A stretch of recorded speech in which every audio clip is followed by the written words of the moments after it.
Lou Thesz faithfully defended his world heavyweight championship. Rogers strut. Kowalski's got him right where he wants him. Dory Funk Jr. wanting that world heavyweight championship. 10 pounds of pure gold. Simon Felder's Dusty Rhodes has just become the world heavyweight wrestling champion. Presenting the greatest organization in wrestling history. We always deliver on our promises at the National Wrestling Alliance. Yeah, but pretty hard, and look at what are you going to work now? Oh! Hey everybody, it's Durger time. Thank you for joining me once again for another episode of NWA, the Dynasty. We came back from what would have been a good pay-per-view, I think. We had a pretty good show. 58, it's not as good as... Well, actually, it was better than Enter the Codyverse, and it was better than Crossroads. So I would say that was our most successful pay-per-view if the show was broadcasted somewhere, because somebody forgot to assign a pay-per-view for our pay-per-view. So the only people that saw this damn show were like 682 people that were in the arena, because we forgot to turn on the damn cameras. Rookie mistake. Big mistake. But we'll make it up because we're going to have a new pay-per-view this month coming up. We're gonna do it. We got Cody Mania coming up, alright? So, you got Cody Mania, it's ready to go. Hopefully it will be aired somewhere. But, overall, I think we got some good momentum going. In terms of progress, it's looking fairly solid. Growth everywhere. Growth in the Mid-South. Growth in the Southeast. We're moving on a good pace. Financially, meh. But again, we'll be fine. We have a lot of capital to work with. I'm not that concerned. Big events from this pay-per-view, though. Obviously, we had Remy Zane, unfortunately, missing his shot here at the World Heavyweight title after a mysterious masked man debuted and revealed himself to be Kevin Steen, who has followed him through our version of the Forbidden Door, which is WWE unemployment line, into the NWA, because I kind of kept it secret. It was probably the worst kept secret, because I think everyone kind of figured out what was happening. But when Sammy got let go in the save, the next day they let go Kevin Steen. So we took Kevin Owens, we took Sami Zayn, and it only felt like the proper decision to go ahead and rhyme what had happened with NXT and kind of keep that rhythm going for the Sami Zayn Kevin Owens story. So, very excited about that. In addition, though, some big wins. Obviously, Ricky Starks winning the title for the TV title. Aaron Stevens discovering a secret book that probably won't lead to a Colt, right? Big tag team win with the new Horsemen. A bit of a risk for us, as well as that team is still developing. You know, if we were to look at them, new Horsemen, experience is low. Right? So my hope is that they will develop and they'll do well. Do I want them to actually be I think I actually want them to be individuals, not a unit.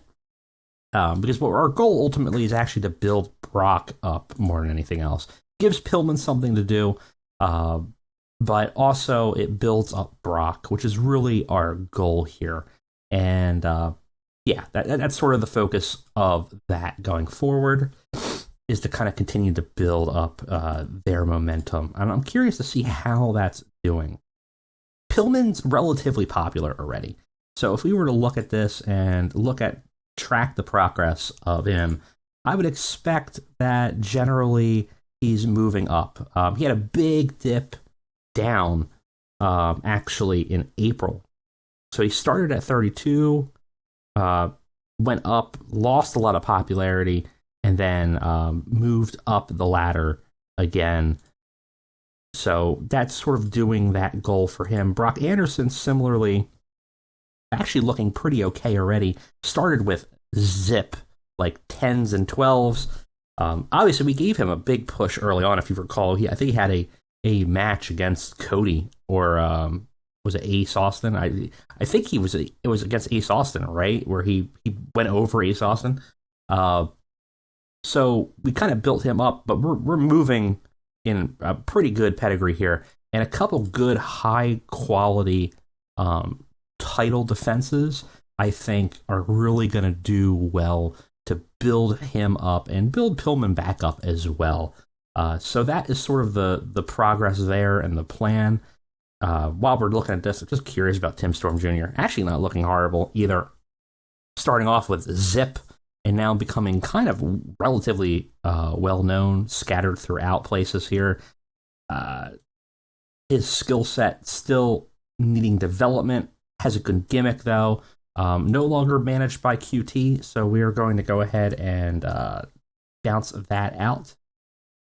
He's also no longer a member of the factory, so we should probably also fix that. Of course, similarly, Ace Austin obviously is no longer the leader of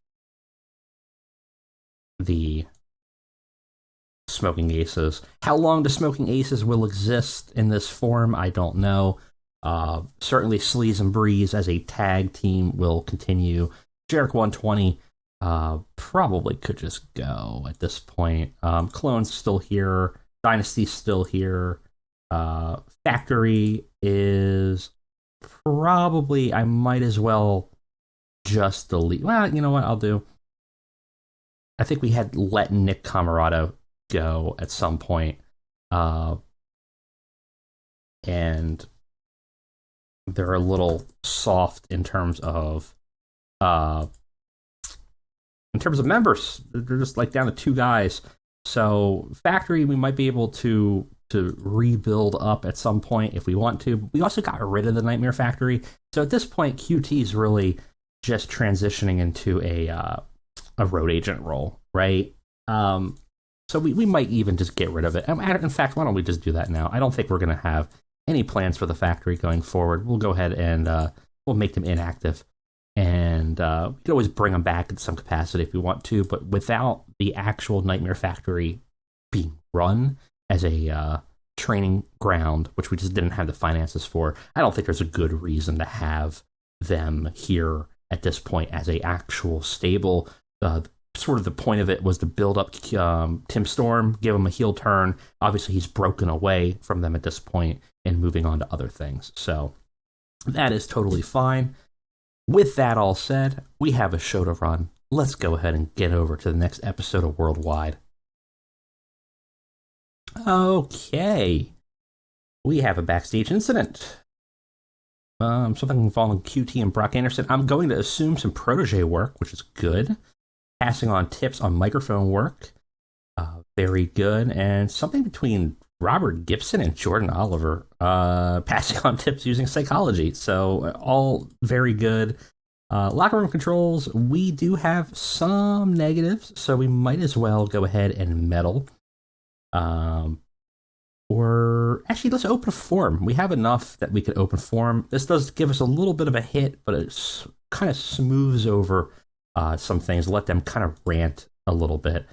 Ace Austin, I don't care because you're about to leave like today. Kind of shocked you're still here. When's your contract up? I thought you were done. You have 1 day remaining. I could have him lose again. Have another match where he loses. That's a possibility, actually.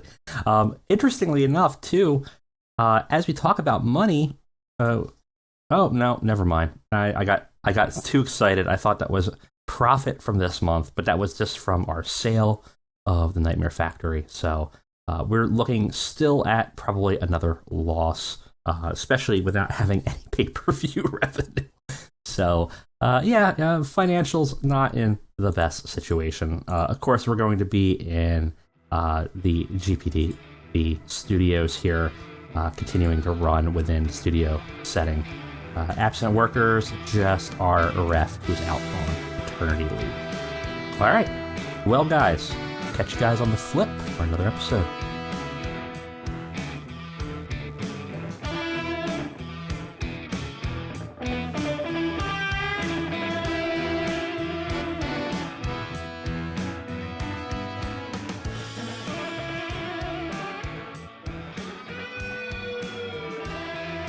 All right, everybody, we got a full show.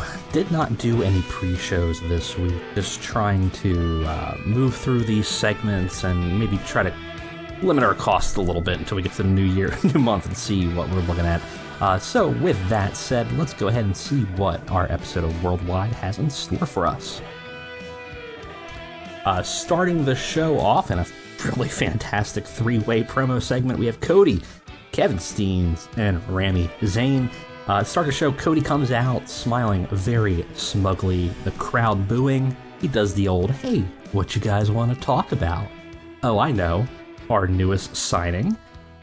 Kevin Steen obviously comes out after being prompted to. Cody gleaming, he says, yeah. So I made some phone calls. You see, poor Remy. Seems like even his best friends have limits to him. Well, looks like we have another great addition to the Dynasty. Steen, though, cuts him off, looking pretty stern and unamused by Cody. And he's gruff, short, and quick about it all. He goes, let me make this quick. He grunts out. Oh, we can almost see steam coming out of his nose. He goes, I'm not here for you or for your little clubhouse of rejects. I'm here for me, and I'm here for a singular purpose.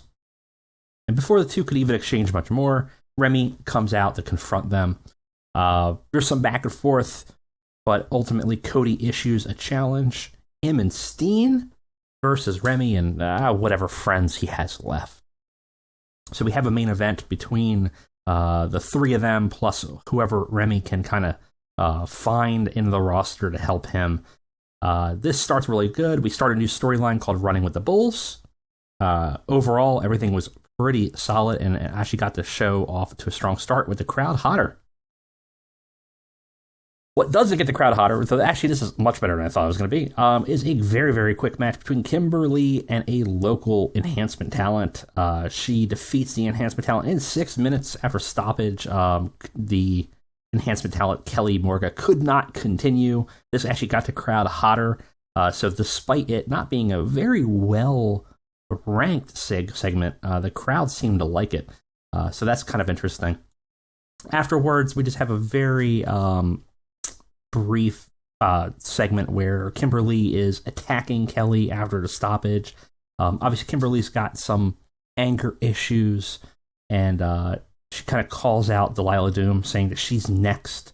Delilah Doom comes out, but she's still in a neck brace after her injury, and she tries to defend Kelly just as being a goody two-shoes, but is ultimately beat down and attacked by Kimberly, who ends up ripping the neck brace off and attacking her further, kind of building up towards this story here. Delilah Doom struggling, though, without a script here. She was just acting, so I don't, whatever. But ultimately losing some heat for this segment, fortunately. After that, we see Eddie Kingston going to the ramp and joining the commentary table for the next match.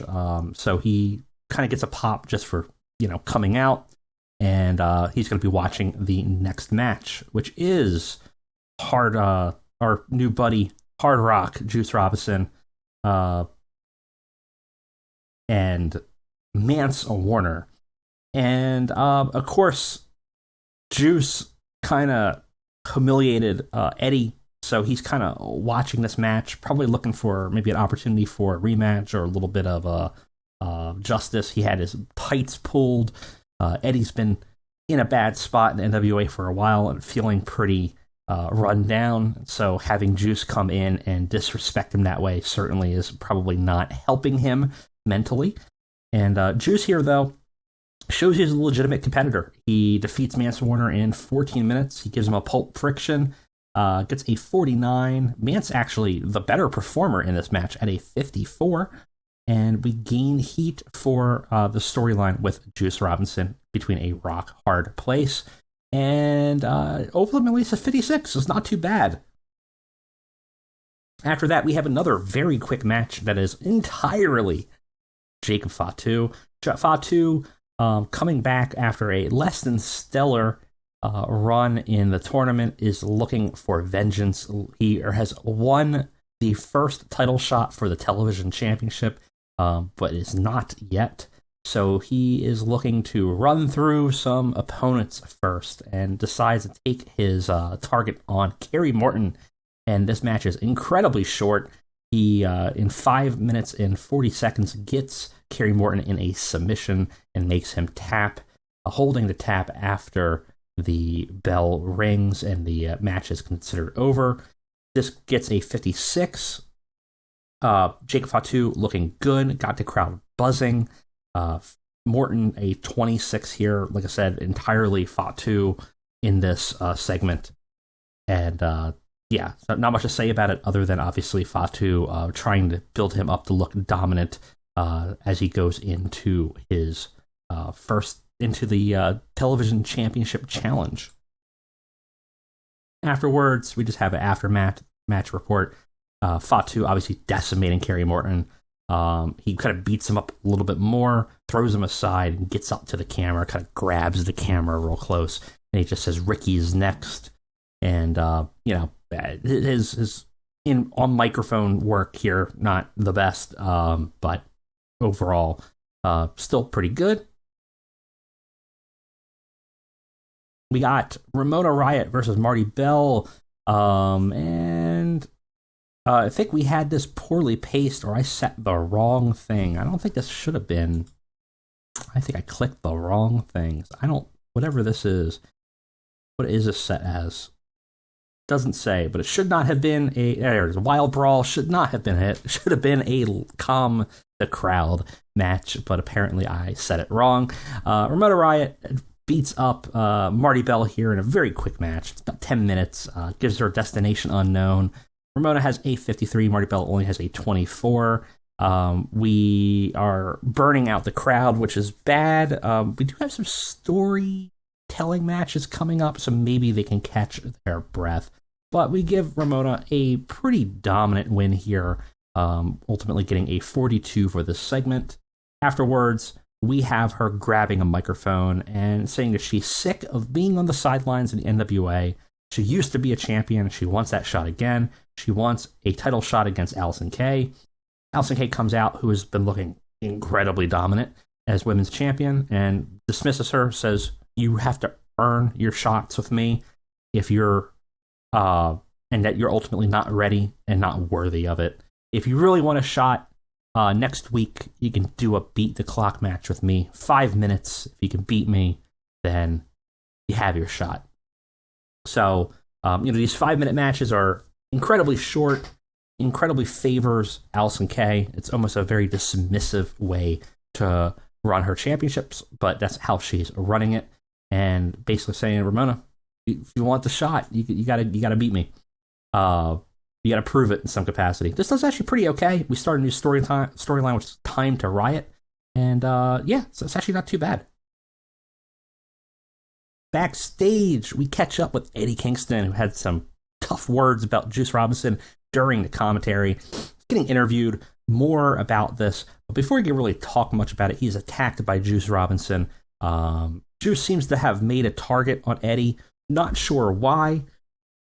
Perhaps he just is looking for a big dog to tackle to kind of make his name known. Maybe there's some personal drama here that we don't know about, or perhaps he is just upset that he saw Eddie commentating ringside and won't get his name out of his mouth and has decided to attack him. Eddie is sidelined, and Juice comes out dominant here. This does pretty good, 56, and we advance our storyline. Backstage, Remy is in the locker rooms looking for a partner. He sees a familiar face and just can't help but crack a smile. He goes, "It's been a long time, Colt." Colt looks up and smiles back. Colt's been in a good run here. Obviously, he's defeated his former tag partner, Aaron, and is looking to move on to other things. But right now, he's encountered with a very familiar face, some capacity. Colt smiles back and then kind of little coyly, jokingly goes, "Sorry, do I know you? I'm sorry. You sound really familiar, but I don't know your face. I had an old tag team partner with a beard just like that. Can't be the same guy though. I think he went to run an orphanage in Mexico." They both grin at each other and smile, and obviously it's a nice reuniting of an old tag team from Ring of Honor. And he goes, and Sammy goes, Remy goes, "I hate asking favors, but I need a partner for tonight." Colt smiles, shakes his hand, and goes, "Say no more. Let's run it." So, Remy, Zane, and Colt Cabana, unlikely tag team, once again reuniting for tonight. Remy, very good acting in this sequence, looking really good. This segment did a 68, which is really fantastic, and we have a challenger, or a second tag team member for this main event. We have a quick segment with Ricky Starks, just giving him a microphone. We didn't have time for a match for him tonight, so wanted him to go out and just kind of celebrate his title win with the crowd, saying, "I've been world television title before in a very old, different NWA, and I'm ready for it here. My next challenge is Jacob Fatu, but I faced him before. I faced him in this tournament, and I'm not afraid of him." Just a very quick babyface segment for Ricky Starks, just to give him some mic work, give him some opportunity to kind of be out there. Obviously, his mic work is very strong, working with the crowd very well, improvising very well. Not much to say about it other than pretty good. And in a not as good promo sequence, we have the New Horseman and Arn Anderson, their manager, coming out. And Arn has the microphone first and kind of gruffly says, "Against my advisement, these boys wanted to make a challenge." And he passes it on to Pillman Jr., who loudly proclaims that "We are fighting champions day in, day out. For as long as we are champs, this belt is always on the line. We got a lot to prove here, and we aren't stopping for nothing. So who wants it? Come get it." So, sounds like New Horseman feeling confident, wanting to just constantly be in the battle. Pillman has a lot to prove. He's been on the top of the mountain and kind of wants his way back. Brock Anderson's young and looking for a challenge. So the two of them make sense to just kind of want to throw it all on the line every time. They want the best matches. They kind of want to do that iron sharpening iron kind of moment. So they're issuing open challenges now. The first that accept are the Cologne Dynasty. Do not fare very well here, as New Horsemen dispatch them in 14 minutes and 55 seconds. Brock Anderson getting the pin with a spike pile driver. New Horsemen making defense number 1 of their titles. Again, we are trying to really push them hard, try to build them up. We want Pillman Jr. as a credible singles competitor. We want Brock Anderson as a credible upper mid-carder eventually. So this is all just focusing on trying to build them up as strongly as we can. Ultimately, pretty evenly matched here, so they do pretty good. Arn Anderson doing good work ringside, and ultimately a 50s, not bad for this segment. And in our main event, which is absolutely fantastic, weak link here, Colt Cabana, but we had a superb wrestling match with great heat. Cody Rhodes and Kevin Steen defeat Remy, Zane, and Colt Cabana. It's not too shocking. Kevin Steen gets the pin on Colt Cabana with a package pile driver. Colt Cabana obviously being the weak link here. But we lose some heat for our story because it was running so hot, but that's fine because it's going to be pretty hot no matter what. Remy's a little bit off his game, but only at a 66. That's not too bad. Steen and Cody at a 71. And obviously Remy and Colt Cabana getting a tag team specialist bonus here. And getting 72 for this match. Unfortunately, though, Colt gets his clock rung here and loses the match for Remy. Afterwards, Steen and Rhodes go to town on Zane. Cody and Kevin are just beating up Remy and Colt. Colt gets kind of pushed out to the side. Remy gets beat up a little bit more. Steen grabs Zane by the face, pulling him in. We hear him just screaming, "You were my friend," at him before stomping him some more. So Steen's got obviously some personal issues with Remy post WWE. We'll have to kind of find out more about that. Cody stands above both Colt and Remy, gloating as he holds up the NWA World Championship up tall above them. The camera, though, catches Kevin Steen standing behind him, his eyes narrowing as he focuses on the title and back to Cody's head. Cody never sees it coming. He's up in the air. He's lifted up. He's powerbombed onto Remy below him. Kevin stands over all three men, huffing like a raging bull before leaning down and picking up the world's heavyweight title, staring at it, and then at the two men below. So it seems like we're building up towards a triple threat. Cody thought that by calling in Kevin Steen, he would have another ally to protect him. In fact, he might have just unleashed the bull into the NWA, and that ends our show, ending with a 65. Now, obviously, pretty cheaty. We had some big hitters here, especially in our main event, but very good. Increased our popularity. Can't complain about that at all. A fantastic, I think, our highest rated show we've ever run.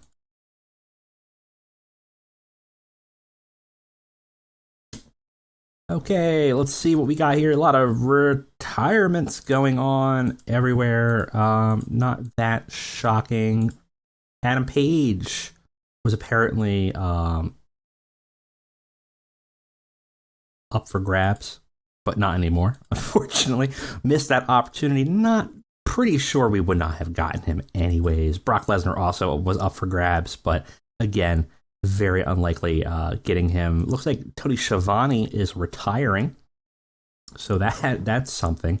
Have not checked to see who has left.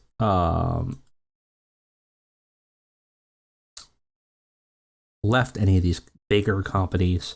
The Butcher has gone from AEW. That's actually a pretty interesting. Okada, I'm assuming, was on a loan. Yeah, they all were on a loan. The Butcher is actually kind of an interesting pickup, potentially for our tag scene. I would like to see, is the Blade still there?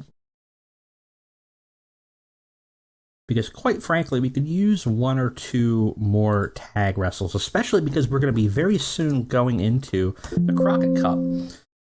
Blade is still exclusive written, so that's something to keep an eye on.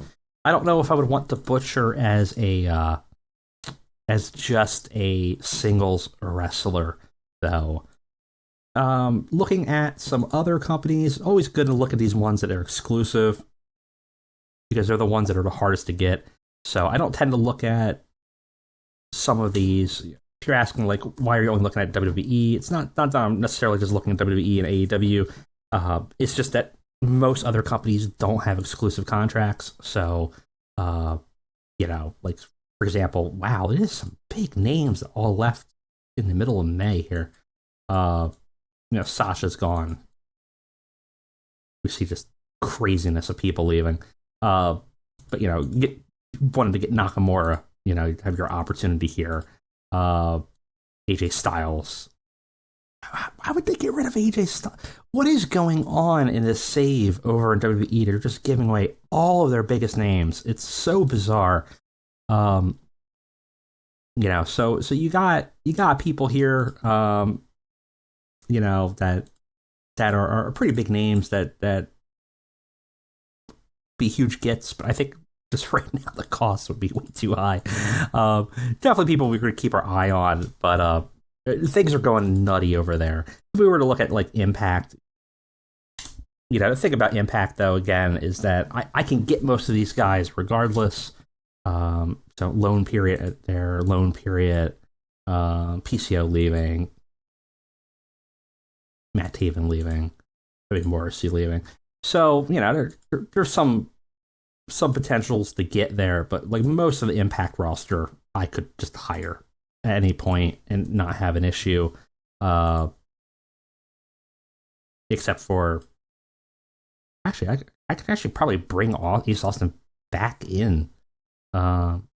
Isn't interested in returning. Oh well, we might have burned that for now. Because he actually is only on an exclusive handshake deal, not an exclusive written, which is kind of interesting.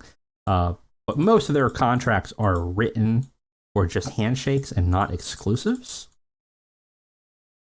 So, at any point I could just pick somebody up. I mean, in fact, there's some overlap of a lot of guys here. Even Brian Myers here, who's written, is not exclusive. I could just hire him and then be done with it. So that's kind of why I'm always looking at some of the bigger guys that kind of lock down talent, because those are some opportunities you don't often have a chance to get. And obviously, as we saw with WWE there, and to a lesser extent AEW, they're letting some wild names go. Do they have a fate? Do they have a fit here? I don't know. I mean, you guys let me know. Do you want to see Shinsuke Nakamura or AJ Styles in NWA? Should we pick up Butcher and give him a singles run? Certainly an option. Shelton Benjamin. It's like there's some weird, wild names here that I did not expect to be on the table. So I don't even have plans for them to run it. And I don't know what I would do if I had gotten those names. So I have to think about it. But let me know if any of those names are free agents out there you think we should get.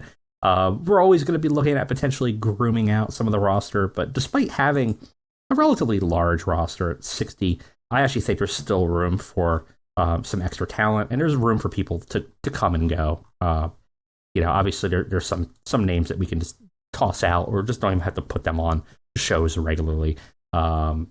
So, I'm not opposed to that if needed.